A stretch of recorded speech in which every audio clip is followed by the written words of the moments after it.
à Bruxelles. Tel est le thème de cette séquence de signes des temps.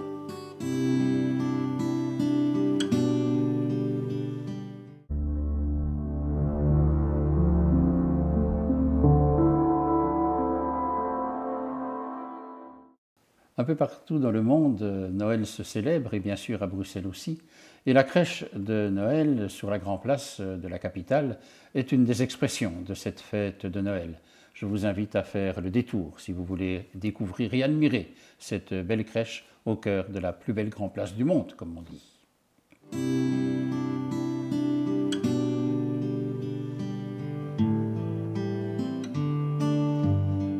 Mais Noël se prépare. Et c'est tout le temps de l'Avent qui se termine, avant Noël bien sûr, et nous avons rencontré le frère Benjamin. Il nous dit combien l'Avent est un temps d'écoute. Le temps de l'Avent, c'est un temps où on se met en route pour écouter. Écouter celui qui veut venir nous rejoindre ou qui veut venir se glisser dans l'épaisseur de nos histoires humaines. Le temps pour l'écouter.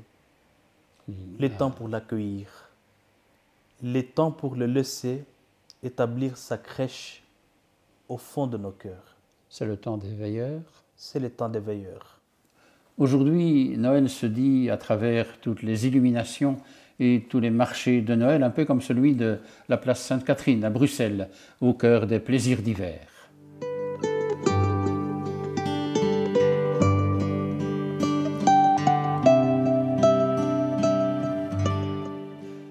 Vous l'avez vu, l'église Sainte-Catherine est illuminée et ce bleu là qui dit toute la couleur qui est celle de la place Sainte-Catherine en ce moment, c'était le 14 décembre dernier et nous vous invitons à rejoindre cet événement qui est celui de fêter Noël à Sainte-Catherine. Pour nous aider à entrer dans cette belle fête, cette belle célébration de Noël, j'ai invité Marie Baussan pour nous dire un peu quel était le chemin. Elle a participé à l'organisation et elle a été présente à cet événement. Alors Marie, qu'est-ce qui a fait que tu as participé à cet événement avec ta famille bien sûr aussi? Je connaissais donc plusieurs organisateurs que j'avais déjà eu l'occasion de rencontrer via le congrès Mission qui s'est tenu à Bruxelles en mars dernier. Et ils m'ont proposé de rejoindre cet événement festif et familial en participant à l'organisation du petit cortège d'enfants qui marchait derrière Marie et Joseph pour former une crèche vivante. Oui. Voilà. Et alors, tu es française, tu habites ici à Bruxelles avec ta famille. Il y a de tels événements, il y a une originalité à ce qui se vit à Sainte-Catherine? Je pense que ce qui fait l'originalité de cet événement, c'est vraiment d'être au cœur de toutes ces festivités, de ce marché de Noël, cette grande fête partout dans le centre-ville et de pouvoir manifester aussi à cette occasion le fait que Noël est avant tout la naissance de Jésus et de pouvoir aussi apporter ce que ça représente, cette joie, cette espérance au monde. Alors nous allons faire le parcours avec toi. Il y a d'abord un concert qui a été donné sur le parvis de l'église Sainte-Catherine. Tu étais avec les enfants, je crois, à ce moment-là, mais cette partie du concert, c'est aussi vouloir être ouvert sur la ville? Oui, voilà, c'est aussi pouvoir par ces chants, transmettre cette joie et par la musique qui est un formidable vecteur pour toucher les cœurs. Et puis, il y a cet ange-là qui apparaît au sommet de l'église et qui crie vraiment cette joie. Donc, en général, c'est bien apprécié, je crois. Les gens étaient surpris et touchés. C'est vrai, avec le chant des anges dans nos campagnes.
Je vous invite à écouter le chant de Noël, Douce nuit.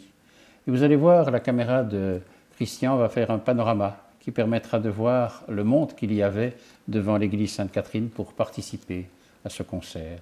Douce nuit, sainte nuit.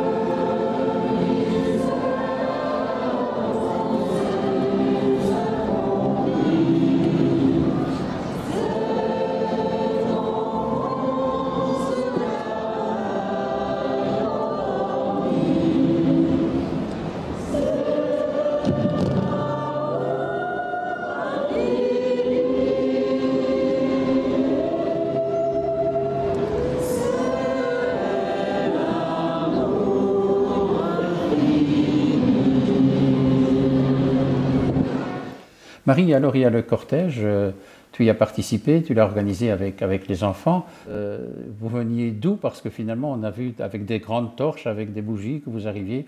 Qu'est-ce qui s'est passé là? Alors on était quelques rues plus loin, rue des Pierres, et puis donc nous avons rassemblé un petit nombre d'enfants, tous déguisés en bergers, voilà, avec les moyens du bord, de manière toute simple, mais et nous avons marché un peu dans les rues, derrière en effet ces torches pour suivre suivre Joseph et Marie, et puis arriver devant la place Sainte-Catherine pour découvrir cette belle église et cette chorale. Il y a beaucoup d'enfants, c'est une volonté de mettre les enfants à la première place, c'est aussi une fête de famille, on voit beaucoup de familles, c'est un peu une marque de fabrique de ce Noël de Sainte-Catherine. Oui, c'est vraiment que chacun puisse avoir sa place. Et puis en effet, Noël, c'est souvent associé à l'enfance, à cette joie de l'enfance, cet émerveillement de l'enfance. Et c'est très beau d'ailleurs de voir ces enfants si enthousiastes et si émerveillés. Certains même parmi les tout petits avaient du mal à réaliser que ce n'était pas vraiment la vraie Vierge Marie. Et voilà, mais de mettre toute leur joie, toute leur candeur à participer. Oui. Et puis ça transmet aussi beaucoup de choses aux gens qui étaient présents, qui étaient amusés et touchés de voir ces petits-enfants si enthousiastes. Oui, de beaux regards. Oui, tout à fait. Et alors, il y a toutes ces personnes, avec les enfants dont on parlait, qui rentrent dans l'église avec les lumières, et on voit tout à l'entrée de l'église aussi de belles lumières, des bougies. Le thème de la lumière est au cœur de l'événement. Tout à fait. Noël, c'est quand même assez cette lumière au cœur de la nuit, cette toute petite flamme qui jaillit au cœur de la nuit, comme pour témoigner de cette espérance. Et je trouve que c'est réalisé à cette occasion, puisqu'au départ, tout est dans la pénombre. Et puis, à partir d'une bougie allumée par Marie et Joseph, on la transmet de proche en proche aux alentours et à tous les gens qui le souhaitent sur la place. Qui s'illumine, alors. Et c'est ensemble que l'église s'illumine, oui, par toutes ces bougies ensemble. Et alors, il y a un événement important, c'est le temps de l'adoration, le temps de la confession. Et cette année, c'est l'archevêque de Malines-Bruxelles, Monseigneur Luc Terlinden, qui a apporté le Saint-Sacrement pour le déposer sur l'autel. C'était un bel événement qu'il participe à cette fête de Noël. Oui, tout à fait. C'est un signe assez fort voilà, que l'archevêque soit présent.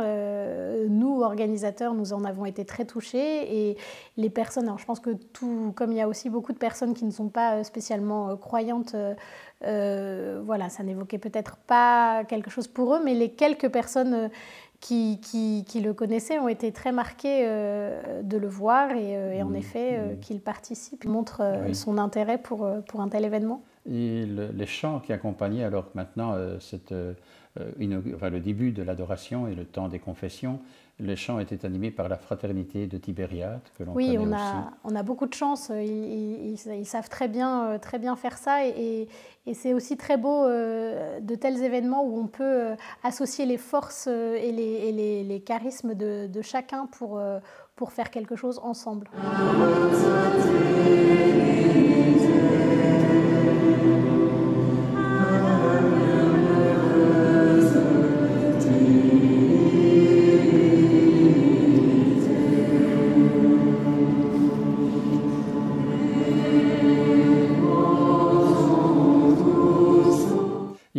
fait que la soirée se passe en temps d'adoration, de confession, et toutes ces bougies, c'est vraiment aussi un choix de dire c'est ça le cœur de ce que nous voulons vivre durant cette veillée de Noël. Voilà, c'est tout simple, c'est permettre aux gens de rentrer, de peut-être pour certains, pour la première fois dans une église, de voir que quelqu'un les attend. Et puis pour certains aussi, Noël peut être une période douloureuse ou remuer des choses douloureuses. Et de pouvoir venir dans cette église, de voir le Saint-Sacrement, de pouvoir voilà, avoir un temps de répit et puis peut-être poser un fardeau, une inquiétude, soit auprès d'un prêtre qui va les écouter ou même des bénévoles qui sont là. Et voilà, avoir ce temps de calme, de paix dans cette église. Et alors on le voit à l'image aussi, mais beaucoup de monde, l'église ne désemplit pas, des gens viennent, sortent, rentrent, etc. C'est caractéristique, c'est vraiment comme une crèche qui s'ouvre, voilà, l'église comme une crèche qui s'ouvre sur la ville. Voilà, tout à fait. C'est l'idée que tout le monde est le bienvenu dans cette église, peut entrer, passer le temps qu'il souhaite, juste entrer, sortir. Comme il est, que chacun vienne comme il est, avec ce qu'il est, et voilà, librement. Voilà, on a vu toutes des images tournées le 14 décembre de cette année. Marie, tu y étais, nous y étions. Mais Noël, voilà, c'est le 25 décembre. Les événements qui se vivent en famille, qui sont célébrés en paroisse, qui sont là au cœur de la communauté. Comment est-ce que représente Noël pour toi et pour ta famille ? Alors, moi j'ai des enfants, donc c'est une grande fête pour eux. Ils aiment décorer la maison, ils aiment, enfin, il y a toute une ambiance à installer qu'ils aiment beaucoup. Et pour nous aussi, c'est synonyme de famille, de se retrouver, de se réunir, alors qu'on n'a pas forcément beaucoup d'occasions de se voir le reste de l'année. Et puis c'est vraiment un message de paix et d'amour, c'est se rappeler pour nous que voilà, Dieu veut se faire tout proche. C'est quand même, quand on y réfléchit, assez extraordinaire que Dieu veuille se faire tout, enfin vienne comme un bébé. Et voilà, de se rappeler ça, que le Seigneur veut vraiment partager notre vie quotidienne. Et c'est une petite pause, une petite halte de douceur dans notre quotidien. Si tu avais un message à donner à tous ceux qui nous écoutent, qui nous regardent, qu'est-ce que tu dirais à partir de ton expérience et de ta foi?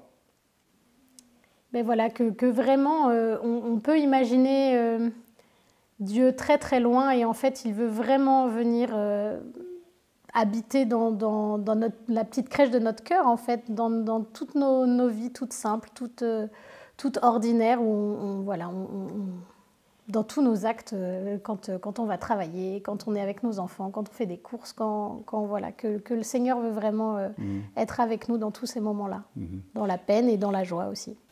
Merci Marie pour ton témoignage, merci aussi de nous avoir accompagnés dans ce bel événement de Noël à Sainte-Catherine. Je voudrais bien sûr vous souhaiter une belle fête de Noël et vous signaler que le prochain numéro de Signes des Temps sera consacré à une rencontre avec le frère Benjamin, qui a été curé au Chant d'Oiseaux à Notre-Dame-des-Grâces à Woluwe-Saint-Pierre, qui va retourner ces jours-ci en Afrique. Et son témoignage est vraiment un témoignage très éclairant et un message aussi au début de la nouvelle année.